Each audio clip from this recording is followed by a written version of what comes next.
O assunto é delicado e está sendo tratado da pior forma possível. Nunca pensei em ser perfeito, mas vou correr pelo direito. Fala moçada, beleza? Bruno Formiga na área, convidando você a se inscrever no canal, tocar na notificação, deixar seu like, seu dislike, comentar o conteúdo, compartilhar o conteúdo nos seus grupos preferidos de WhatsApp. E antes da gente começar a entrar especificamente no tema, lembro para vocês para baixar o aplicativo OneFootball que está aqui na descrição do vídeo. Você vai lá, clica, cai na lojinha, baixa o aplicativo para ficar, por exemplo, notificado de novidades, transferências, desempenho, tempo real de jogos do Flamengo. Mas se não for o Flamengo, pode ser o seu clube preferido, o seu campeonato preferido, além de você acompanhar, como eu já disse, todo o mercado da bola. Portanto, baixa aqui o OneFootball e você fica atualizado de tudo que está acontecendo com o seu clube ou com o seu campeonato, por exemplo. Vamos falar de Ninho do Urubu, da tragédia que completou um ano, sem uma resposta efetiva, sem de fato sabermos os culpados e sem de fato as famílias todas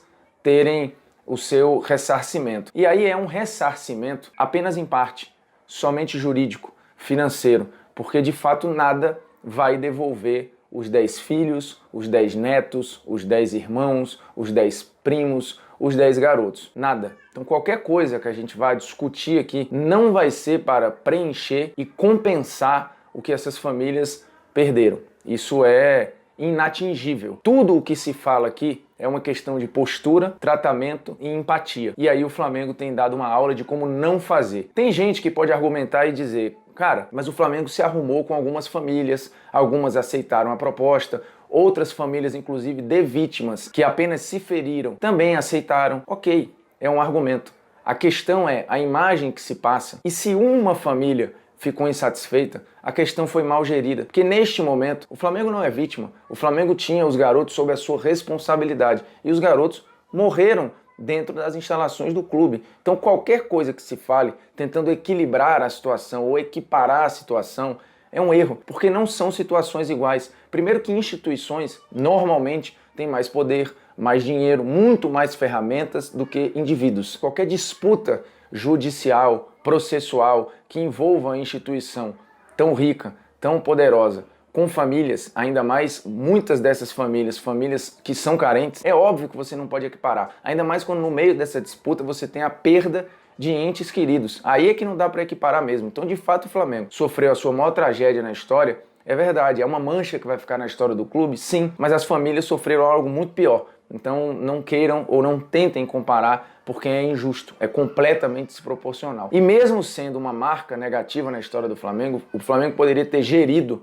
melhor esta marca, tentado ter mais empatia e um pouco menos de frieza, porque o que aconteceu e a imagem que se passa é de um distanciamento do Flamengo com as famílias, ou com a maioria das famílias, porque, repito, se uma família ficou insatisfeita, a situação já está pessimamente gerida. E o Flamengo, em alguns momentos, tentou mostrar que, cara, nós vamos negociar porque a gente não vai aceitar a pressão de advogados ou do Ministério Público. Só que a briga, no final das contas, acaba não sendo com o Ministério Público nem com os advogados. Acaba que isso respinga nas famílias, porque tanto o Ministério Público quanto os advogados, eles representam as famílias. Então, se você, por acaso, não quer ou acha que é injusto o que o Ministério Público está pedindo ou que os advogados estão pedindo, se você acha que eles estão tentando se aproveitar e acha que o termo é pessimamente colocado, porque aí você tenta vilanizar o Ministério Público e os advogados e aí automaticamente você acaba vilanizando as famílias, né? E quando você faz isso, você está tendo uma frieza, uma completa falta de empatia de quem está sofrendo algo que é imensurável. Então acho que o Flamengo se portou desde o início muito mal, tentando ir de uma maneira jurídica, processual e literal. É possível negociar? É possível. O Flamengo poderia, de uma outra forma, falar: eu acho que a gente pode chegar aqui, eu acho que isso é justo, mas da maneira como o Flamengo se colocou, ele se colocou sempre como se quisessem se aproveitar do clube na situação. E aí, no final das contas, isso respinga nas famílias. E as próprias famílias, as que toparam falar e as que estão se sentindo incomodadas, elas se colocam numa situação de falta de amparo, de falta de diálogo com o clube. E desculpa, eu não posso achar que essas famílias estão mentindo. E aí, repito, isso não quer dizer que lá na frente o Flamengo não possa chegar a um acordo ou que o Flamengo em algum momento não tenha oferecido até algo mais do que é o normal nesses casos. Só que a comunicação do clube ela foi pessimamente gerida. E aí algumas situações arranharam ainda mais a imagem, como por exemplo as famílias que tentaram ir no dia em que o episódio completou o ano e essas famílias foram barradas, e a explicação veio de uma frieza danada, como se precisasse um protocolo, um pedido prévio para essas famílias entrarem lá e sem atrapalhar o treino ou a concentração dos profissionais. Pelo amor de Deus, numa situação como essa, o Flamengo priorizar de uma forma a concentração dos profissionais, a concentração do time do Jorge Jesus, em detrimento a um gesto dos familiares de acender uma vela, de fazer uma oração, ou só de olhar para o lugar onde os filhos e os parentes viviam,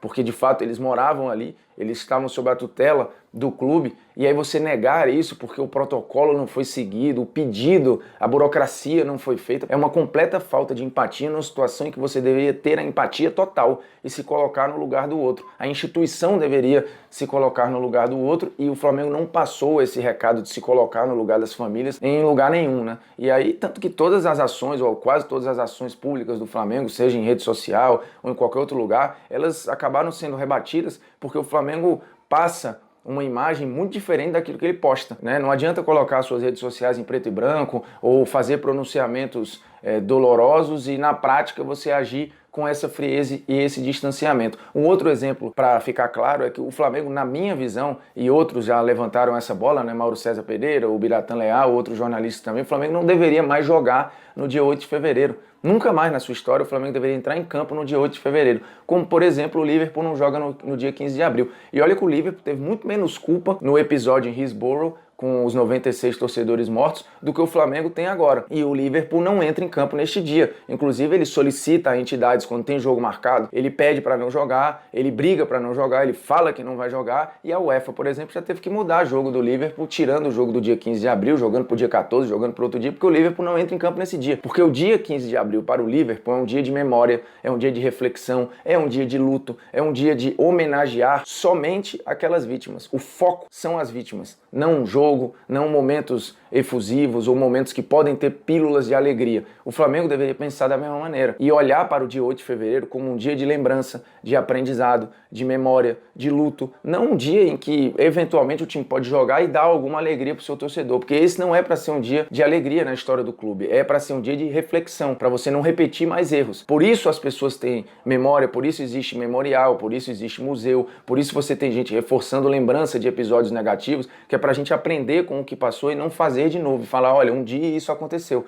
E para não acontecer de novo, a gente tem que estar sempre batendo na tecla. Então eu acho uma barbaridade o Flamengo entrar em campo no dia 8 de fevereiro, como entrou contra o Madureira. E aí teve gente, a Raíza Simplício, inclusive, que trabalhou no Esporte Interativo, apurou que o Flamengo fez uma consulta à Federação do Rio de Janeiro para não jogar nesse dia. Mas não foi um pedido oficial, foi uma consulta. E a Federação falou, olha, não dá, porque no dia seguinte tem Botafogo e Fluminense. E assim, um erro generalizado, né? Primeiro o Flamengo não brigar por isso, e não brigou. Se o Flamengo de fato estivesse com uma empatia com as famílias e tivesse de fato mergulhado nessa causa, o Flamengo teria brigado mais e já teria sabido lá atrás que no dia 8 de fevereiro não poderia jogar, porque era um dia para se dedicar a outra coisa, a prioridade eram os garotos, não entrar em campo. E o Flamengo não fez isso. E a Federação também, ao negar de imediato a consulta, nem o pedido oficial, também mostra uma total falta de sensibilidade, priorizando um clássico em detrimento a um dia que deveria ser de memória para essas crianças, né? Então é suco de Brasil o que a gente tem nesse episódio em que o Flamengo, depois de um ano tão vencedor, tão marcante positivamente,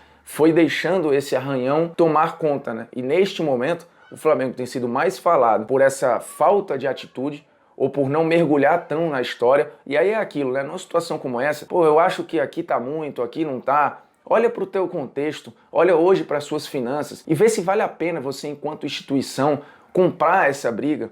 O arranhão vale a pena, o custo-benefício dessa situação do Flamengo está valendo a pena, o que arranha todo um trabalho feito e bem feito durante muito tempo. Para o Flamengo representam tostões, mas para as famílias representam um pouco de conforto, um pouco de segurança, é se preocupar menos com o futuro, que poderia ser um futuro promissor com aquelas crianças e esse futuro não virá porque essas crianças não estão mais aí. E quando se fala em dinheiro para indenização, é você tentar dar conforto, é tudo aquilo que as famílias poderiam ter e não vão ter do ponto de vista de estrutura. Não é que elas vão agora esquecer os seus filhos e tá tudo resolvido. Não está tudo resolvido, mas está um pouco amenizado, com conforto, com estrutura, com possibilidades, com um pouco mais de dignidade. Será que valeu a pena para o Flamengo entrar nessa disputa, que no final das contas acaba sendo com as famílias, mas os alvos eram os advogados ou o Ministério Público? O Flamengo comunicou tudo errado desde o começo, na minha visão, e acho triste que tenha chegado a esse ponto. Mais triste ainda é ver alguns torcedores, e não me parece